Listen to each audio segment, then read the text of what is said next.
Bienheureux Marie-Joseph Cassan.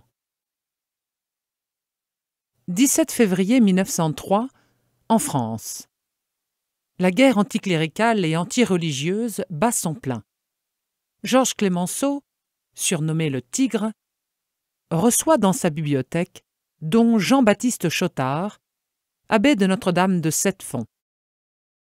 Au lendemain des lois expulsant les congrégations religieuses, celui-ci entend plaider la cause de son ordre devant le très anticlérical président de la commission sénatoriale, chargé de décider de leur sort. Après avoir essuyé un persiflage en règle, où le Tigre tourne en ridicule les moines, le père abbé, manifestement inspiré, prend la parole. L'Eucharistie est le dogme central de notre religion. Elle doit avoir des moines voués à l'adoration. Le Christ est vivant, il est présent dans l'Eucharistie. À ce roi divin, présent parmi nous, ne faut-il pas une cour pour l'adorer? C'est de tout notre être que nous chantons, de tout cœur que nous prions, car c'est à celui que nous aimons que vont nos chants. La messe, c'est le plus grand événement qui puisse se passer sur terre. Mystère encore que la communion. C'est Dieu, amour infini, qui vient m'infuser sa propre vie. Vivant des grâces de la communion, nous voulons en déverser les bienfaits sur l'humanité entière par une vie joyeusement austère, en union avec le Christ crucifié. Visiblement ému, le Tigre réplique « J'ai compris qu'on peut être fier d'être moine quand on l'est profondément. Considérez-moi comme votre ami. » Les trappistes ne seront pas expulsés. Don Chotard ignorait qu'à ce moment, il était soutenu par les prières d'un jeune moine, de la trappe de Sainte Marie du Désert, le père Marie-Joseph Cassan. Un attrait pour la prière. Pierre-Joseph Cassan vient au monde à Casseneuil-sur-Lot, près d'Agen, dans le sud-ouest de la France, le 7 mars 1878. Dès le lendemain, il naît à la vie de la grâce par le baptême. Ses parents sont des cultivateurs aisés, travailleurs et profondément chrétiens. Un frère aîné, Émile, l'a précédé de 9 ans. L'enfant présente une apparence frêle. Très tôt, Joseph montre un attrait peu ordinaire pour la prière. Et son jeu habituel consiste à ériger ici ou là des autels improvisés devant lesquels il esquisse les gestes du prêtre à la messe. Sa mère affirmera qu'il a pensé tout petit à être prêtre et que dès lors, il ne désirait plus que cela. Joseph a tout juste 6 ans lorsqu'il commence sa scolarité chez les frères des écoles chrétiennes. Il y restera 9 ans. Il se montre excellent camarade, aimable, dévoué sans orgueil, affectueux et simple. Cependant, la cohue des récréations, la turbulence des garçons et leur bousculade l'effraient et lui font regretter la paix des champs. En classe, une épreuve l'attend. Une grande lenteur d'esprit lui rend les études difficiles. Son imagination est pauvre, sa mémoire ingrate, son intelligence peu pénétrante. Cependant, son application lui vaut des résultats satisfaisants. Il en retire une connaissance expérimentale de l'adage classique « labor in probus omnia vincit ». Le travail acharné vient à bout de tout. En octobre 1889, Joseph est admis à faire partie de la congrégation de la Sainte Vierge, association d'élèves qui s'engage à honorer Marie. Il reçoit, quelques mois après, le scapulaire de Notre-Dame du Mont-Carmel. Et le 15 juin 1890, il fait sa première communion. À l'issue d'une mission paroissiale, en 1892, il reçoit le sacrement de confirmation. Au printemps de 1893, le curé de la paroisse que fréquente Joseph est perplexe. Ni lui, ni son vicaire, ni le directeur des frères des écoles chrétiennes ne doutent de la vocation du jeune homme. Mais ils hésitent sur ses capacités et restent persuadés qu'il ne sera pas accepté au petit séminaire. La solution adaptée est de prendre Joseph comme pensionnaire au presbytère pour qu'il y fasse ses études sous la direction du vicaire. Joseph se montre studieux, heureux de pouvoir vivre près de l'Église et de s'adonner fréquemment à la prière, un peu espiègle parfois avec le sacristain. Mais les difficultés rencontrées dans l'étude persistent, et le curé en conclut qu'il n'arrivera jamais au niveau requis pour un prêtre chargé de paroisse. Il lui conseille donc de se tourner vers la vie monastique, qui répondrait mieux à ses aptitudes et à son attrait spirituel pour la prière et le silence. L'accès au sacerdoce, dans des conditions plus adaptées à son tempérament, lui serait ainsi ouvert. Cette manière de réaliser sa vocation sourit à Joseph. À l'automne de 1894, il se rend avec son curé à la trappe de Sainte-Marie-du-Désert, à 30 km de Toulouse. Ce premier contact avec la vie monastique séduit le jeune homme. Le père André Mallet, alors maître des novices, écrira après sa première entrevue avec lui. « J'ai eu l'impression d'une âme très douce, très profonde, qui cherchait Dieu. Je lui ai fait un signe de croix au front en lui disant « Ayez confiance, je vous aiderai à aimer Jésus. » Des larmes lui montaient aux yeux. Le départ de Joseph pour la trappe, le 30 novembre 1894, ne se fait pas sans peine. La séparation de ses parents est une déchirure qui lui révèle la force des liens qui l'attachent aux siens. Mais bien vite, il entre pleinement dans cette vie nouvelle. « Il n'y a pas de quoi s'ennuyer », écrit-il à ses parents, « car chaque heure est réglée. Les principaux travaux sont l'étude et le travail manuel. Une grande partie du temps est aussi employée aux offices de l'Église. » Quelques jours plus tard, il écrira « Je me trouve très bien dans cette nouvelle vie qui, lorsqu'on est habitué, est douce. » Cette vie est pourtant austère. Lever à 2 heures, régime exclusivement végétarien, 6 mois de jeûne par an, aucune récréation. Le jour de l'Épiphanie 1895, il reçoit l'habit monastique et le nom de frère Marie-Joseph. Plein de Jésus. Aux yeux du père André, la vie religieuse est un perfectionnement, un développement de la vie chrétienne, de la vie d'union avec le Christ Jésus. Lorsqu'il parle de l'idéal cistercien, défini par 2 mots, pénitence et contemplation, le maître des novices souligne la subordination de la première à la seconde. Par la pénitence, dit-il, le moine se dégage de l'emprise des sens. Par la contemplation, il vit de la vie surnaturelle, il vit de Dieu. Pour lui, la règle de saint Benoît est un apprentissage de l'amour de Jésus.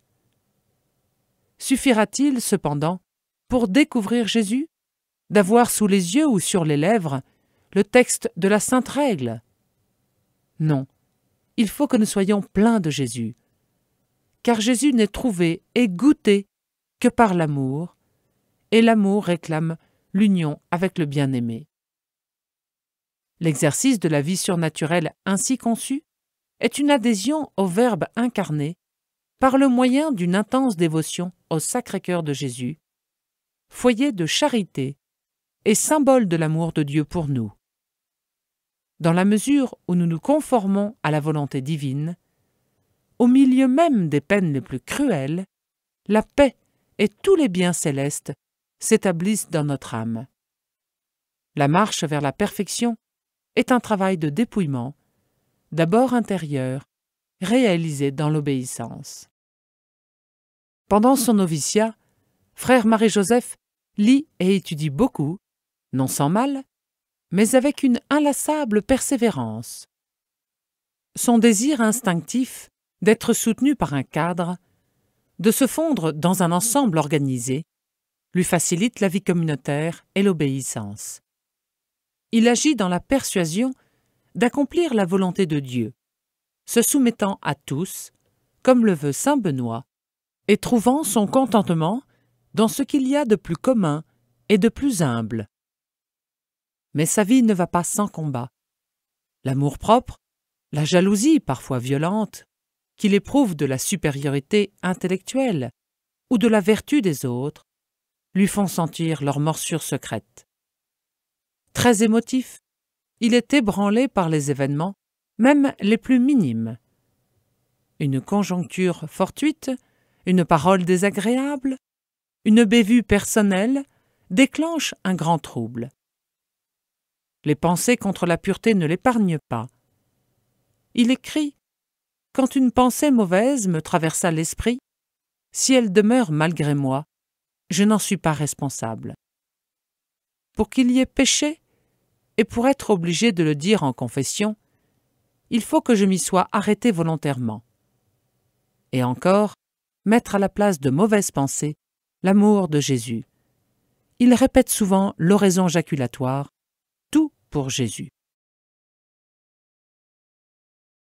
Un travail d'apaisement. La profonde relation de confiance mutuelle qui s'établit entre frère Marie-Joseph et son maître des novices assure l'équilibre du jeune moine qui aurait tendance à tomber dans le scrupule. La compréhension, la fermeté et la patience du père André savent apaiser ses angoisses. Mais il faut parfois reprendre le travail d'apaisement plusieurs jours de suite, car le frère demeure troublé par l'incertitude du pardon de ses péchés, l'inquiétude sur la valeur de ses confessions, la peur d'offenser Dieu par des actes moins parfaits, de ne pas correspondre à la grâce, de ne pas faire une bonne mort. Malgré ces alarmes, sans cesse renaissantes, frère Marie-Joseph se montre très docile aux sages avis de son directeur. D'année en année, il se sent de plus en plus profondément attaché à ce père spirituel. Mais cette affection même l'alarme. Le père André lui affirme alors « Je ne blâme pas ce sentiment. Il est naturel dans le cœur d'un enfant. Dieu ne défend pas de s'attacher à ceux que l'on aime. Tout au contraire, c'est lui qui a façonné notre cœur et l'a fait de telle nature que c'est une nécessité pour lui de s'attacher à ce qu'il aime. Si notre amour est légitime, saint, notre attachement sera donc légitime et saint. Il faut le régler, voilà tout. Que faire pour le régler? Il faut le maintenir, comme du reste, tout notre être et toutes nos opérations, dans la dépendance vis-à-vis de Dieu. La ferme direction du père André a souvent recours au sacrement de pénitence pour faire progresser le jeune frère dans l'union au cœur sacré de Jésus. Il serait illusoire, nous dit le saint Jean-Paul II, de vouloir tendre à la sainteté, selon la vocation que chacun a reçue de Dieu, sans s'approcher fréquemment et avec ferveur de ce sacrement de la conversion et de la sanctification. Nous ne serons jamais saints au point de ne pas avoir besoin de cette purification sacramentelle. L'humble confession, faite avec amour, suscite une pureté toujours plus délicate dans le service de Dieu et les motivations qui le soutiennent. Progressivement, de confession en confession, le fidèle fait l'expérience d'une communion toujours plus profonde avec le Seigneur miséricordieux, jusqu'à la pleine identification avec lui que l'on trouve dans cette parfaite vie dans le Christ, en quoi consiste la véritable sainteté. Le frère Marie-Joseph émet ses premiers vœux monastiques pour 3 ans, le 17 janvier 1897. Après ce jour de joie, la vie quotidienne reprend dans la monotonie. la célébration des offices le retient environ 7 heures par jour à l'église. Il y trouve sa joie, aussi bien que des souffrances. Plus d'une fois, on le reprend pour ne s'être pas incliné assez profondément. Ce n'est que plus tard qu'on s'apercevra qu'une maladie de poitrine lui rendait ses flexions très pénibles. Sa voix fluette et fausse ne lui permet pas de chanter avec entrain. De plus, les fonctions à remplir lui pèsent du fait de sa timidité et de la persuasion de son incapacité. Le livre Moyen d'oraison. Dans sa prière, il demande beaucoup et avec persévérance. D'ordinaire, durant l'oraison faite en communauté, il lit. Lorsque je n'ai pas de livre, explique-t-il, si je tiens les yeux ouverts, je suis distrait. Si je les ferme, je m'endors. Il vit en effet dans un état de continuelle fatigue. Le père André dira « L'oraison du frère Marie-Joseph n'avait rien d'extraordinaire.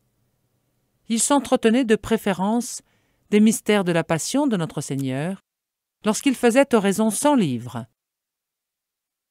Il suivait cette dernière méthode, appelée lecture méditée, autant qu'il le pouvait, car privé d'une bonne mémoire et pénétré de son incapacité à former lui-même de justes et saintes considérations, il préférait se servir de celles qu'il trouvait dans les livres de piété. L'oraison n'a pas d'autre but que de nous unir à Dieu. Pour certains, ce commerce d'intime amitié, qu'est l'oraison, s'établit facilement, mais pour la plupart, il n'en va pas si aisément. Sainte Thérèse d'Avila elle-même a beaucoup souffert de cette difficulté, et elle suggère un remède qui lui a fort bien réussi. Il convient à cette âme, affirmait-elle, de s'adonner beaucoup à la lecture, puisqu'elles ne peuvent tirer d'elles-mêmes aucune bonne pensée. Autant il est nécessaire de suivre l'action de Dieu lorsqu'il veut élever à une oraison plus haute, où toute lecture serait inutile et même contre-indiquée, autant il serait préjudiciable de laisser notre pensée dans le vague, à la merci des distractions et d'une sécheresse qui n'aurait rien de surnaturel et de profitable. Le livre demeure cependant un moyen. On l'utilise pour tenter d'établir avec Dieu un contact qui ne se fait pas ou qui s'est perdu. Il ne s'agit donc pas de transformer l'oraison en lecture ou d'essayer de tuer l'ennui. Si donc la conversation avec Dieu s'amorce, il faut savoir arrêter la lecture, si passionnante qu'elle soit, pour s'adonner à l'échange intime avec lui. Le livre choisi peut être la Sainte Écriture, l'écrit d'un saint ou d'un autre livre de piété, selon l'attrait intérieur ou le besoin de l'âme. On peut aussi, pour entrer en oraison, s'aider d'une prière aimée ou regarder une image, le crucifix, le tabernacle ou contempler la création. Frère Marie-Joseph se sert souvent pour prier des objets de piété, notamment des images. Il a une prédilection pour les oraisons jaculatoires. Je me rappellerai toujours, note-t-il, qu'il vaut mieux une prière courte et du fond du cœur, si on ne peut faire davantage, et que c'est ce qu'il y a de plus agréable à Dieu. Son désir s'exprime ainsi. Ô Jésus, j'espère obtenir cette grâce, que la conversion avec vous soit continuelle. Le frère Marie-Joseph est également rempli de sollicitude pour les âmes du purgatoire. Pour elles, il offre ses souffrances, selon la formule permise par son père spirituel au début de sa vie religieuse. Mon Dieu, dit-il, je cède volontiers de tout mon cœur aux âmes du purgatoire la partie satisfactoire de toutes les bonnes œuvres que je ferai à l'avenir, les indulgences que je gagnerai, ainsi que les suffrages qui seront offerts à mon intention après mon trépas et je dépose le tout entre les mains de la Vierge Immaculée. Une expérience à faire.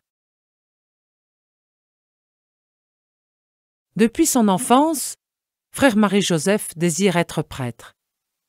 Et tout en acceptant l'éventualité de ne pas le devenir, si ses capacités ne lui permettent pas, il persiste avec ardeur dans ce dessein. L'Eucharistie n'est pas pour lui une dévotion banale. Vivre, écrit-il, pour pouvoir communier chaque jour, si je ne peux arriver à être prêtre, si Jésus le permet. Dans l'Eucharistie, frère Marie-Joseph voit Jésus, qui accueille avec tendresse tous ceux qui se confient en lui pour être guéris de leur maladie spirituelle. Ô mon Jésus, que vous êtes bon de vous donner à moi, si misérable, si chargé d'iniquité.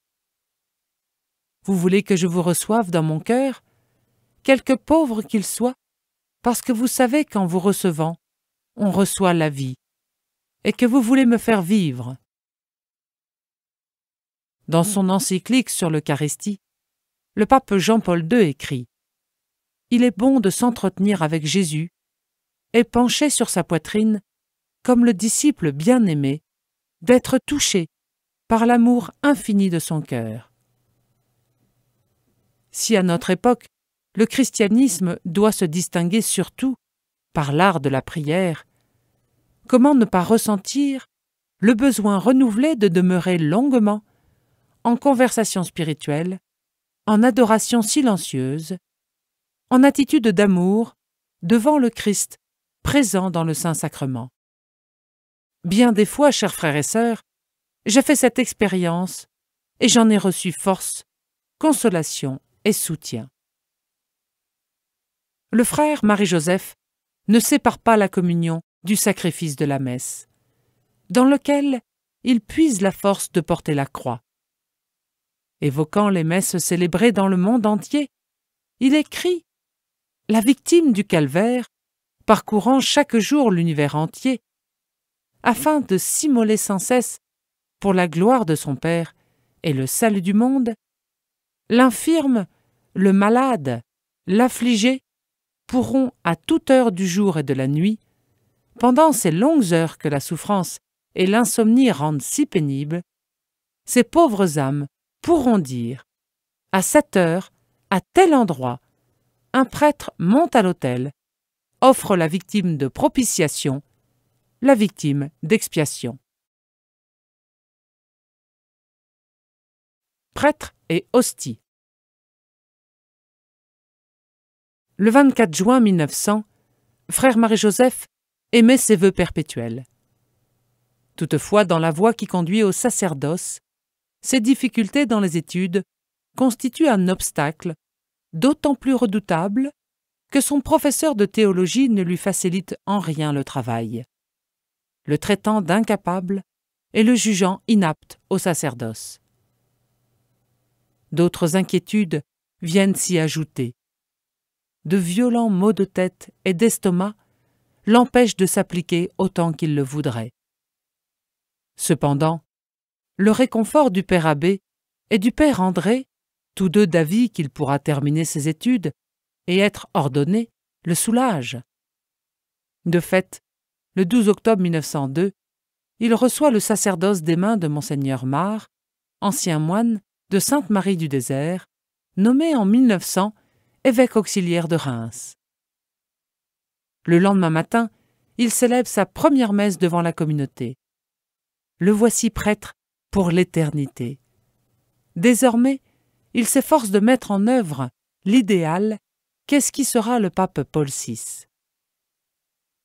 Beaucoup de saints ont voulu unir sacerdoce et profession de vie monastique parce qu'ils voyaient une harmonie entre la consécration propre aux prêtres et la consécration propre aux moines. En effet, la véritable solitude, où l'on ne s'occupe que de Dieu, le dépouillement total des biens de ce monde, le renoncement à sa volonté propre, auquel sont exercés ceux qui entrent au monastère, prépare d'une façon toute spéciale l'âme du prêtre à offrir saintement le sacrifice eucharistique qui est source et sommet de toute vie chrétienne. Par ailleurs, lorsque s'ajoute au sacerdoce ce don total de soi par lequel le religieux se consacre à Dieu, celui-ci est d'une façon particulière à la ressemblance du Christ, qui est à la fois prêtre et hostie. Extrait de la lettre aux Chartreux, écrit le 18 avril 1971 par Paul VI. Dans ma propre chair. La santé du nouveau prêtre n'a jamais été très forte, mais depuis longtemps, il souffre de maux inquiétants. Grande fatigue, douleur à la poitrine. Timide et discret, il n'en parle quasiment pas, ne voulant pas attirer l'attention sur lui, ni importuner ses supérieurs. Dès le début de l'année 1902, toutefois, il faut se rendre à l'évidence. Le jeune moine dépérit. Le médecin ne diagnostique qu'une grande fatigue, mais il s'agit en réalité de la tuberculose. Aussi, le jour même de sa première messe, le père Joseph se rend, sur l'ordre de ses supérieurs, chez ses parents, pour prendre un temps de repos et refaire ses forces délabrées.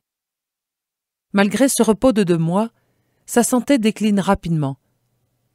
De retour à son cher monastère, dans une parfaite lucidité, il se prépare à mourir.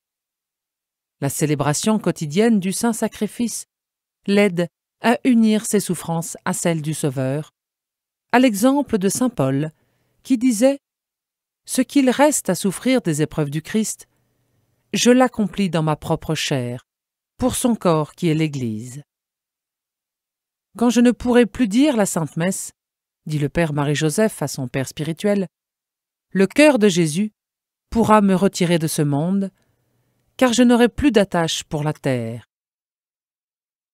Les dernières semaines de sa vie, le jeune prêtre souffre beaucoup. Couché, il étouffe. Assis, il doit supporter la douleur de profondes escarres. Le père André passe de longs moments avec lui pour l'encourager à avoir confiance dans le Sacré-Cœur. Le mercredi 17 juin 1903, pendant que son père spirituel célèbre la messe de la Très Sainte Vierge à son intention, le père Marie-Joseph s'éteint dans son fauteuil d'infirmerie. Lors de la béatification du père Marie-Joseph, le 3 octobre 2004, le saint pape Jean-Paul II le donnait ainsi en exemple. Il a toujours mis sa confiance en Dieu dans la contemplation du mystère de la Passion et dans l'union avec le Christ présent dans l'Eucharistie. Il s'imprégnait ainsi de l'amour de Dieu, s'abandonnant à lui, le seul bonheur de la terre, et se détachant des biens de ce monde dans le silence de la trappe. Au milieu des épreuves, les yeux fixés sur le Christ, il offrait ses souffrances pour le Seigneur et pour l'Église. Puissent nos contemporains, notamment les contemplatifs et les malades, découvrir à son exemple le mystère de la prière, qui élève le monde à Dieu et qui donne la force dans les épreuves.